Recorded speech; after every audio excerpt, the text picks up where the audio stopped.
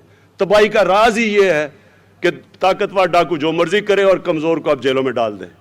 یہ ہے ہماری اصل سٹرگل، یہ ہے جدوجہد، اور اس پہ میں آپ سب کو کہہ دوں کہ پوری قوم مل کے لڑتی ہے اس سے۔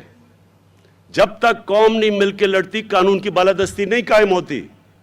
میں جو مرضی کروں، اگر ہماری قوم بڑے بڑے ڈاکوؤں کو وہ نیب جا رہے ہیں تو ان کے اوپر پھول پھینکیں گے، آپ وہ ہمارا ایک بڑا ادارہ سپریم کورٹ بار ایسوسی ایشن عدالت میں جا کے کہے گی کہ جی دیکھیں ایک آدمی جو چوری کر کے ملک سے باہر بھاگا ہے، کنوکٹ ہوا ہے، جھوٹ بول کے باہر بھاگا ہے، وہ کہیں جی اس کو پھر سے موقع دینا چاہیے آگے پھر سے وہ میچ کھیلے، تو پھر چوری میں بری چیز کیا ہے؟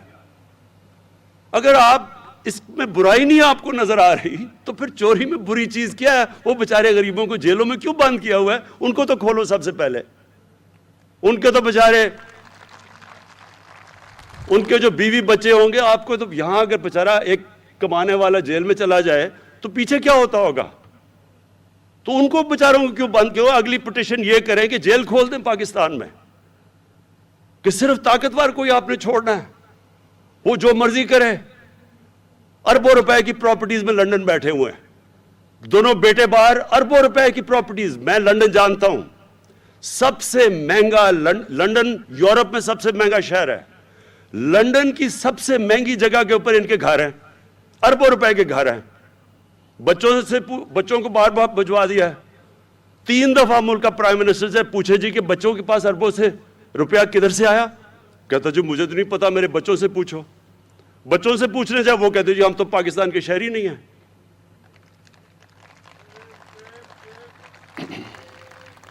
تو میرے باولپور کے شہریوں، میں آج بڑی مجھے خوشی سے آپ کے سامنے یہ ہیلتھ کارڈ لے کے آیا ہوں، اور میں یہ بھی آپ کو بتا دوں کہ انشاءاللہ جو ساؤتھ پنجاب کا ہم نے آپ سے وعدہ کیا تھا، یہ پہلی ہماری، باقیوں نے بھی آپ سے وعدہ کیا ہے، لیکن انشاءاللہ یہ حکومت وہ آپ کا وعدہ پورا کرے گی، اور وہ اس لیے کرے گی کہ میرا ایمان ہے کہ ساؤتھ پنجاب کے لوگوں سے ناانصافی ہوئی ہے، ان کو شیئر نہیں ملا، ان کا نہ نوکریوں میں شیئر ملا، نہ جو ان کا حق تھا کہ جو ان کے آبادی کے تحت جو ان کو شیئر ملنا چاہیے تھا بجٹ میں، نہ وہ ملا۔ اور انشاءاللہ یہ ناانصافی اب ختم ہوگی۔ ہم نے ابھی بھی چینجز کر دیے ہیں، جو ابھی بھی پیسہ آ رہا ہے اب ساؤتھ پنجاب پہ خرچ ہو رہا ہے وہ کبھی پہلے نہیں ہوا، اور انشاءاللہ یہ جو میں اگلی باری آپ سے جب ملاقات ہوگی میں ساؤتھ پنجاب کا جو سیکریٹریٹ ہے اس کی اوپننگ کے لیے آؤں گا۔ شکریہ۔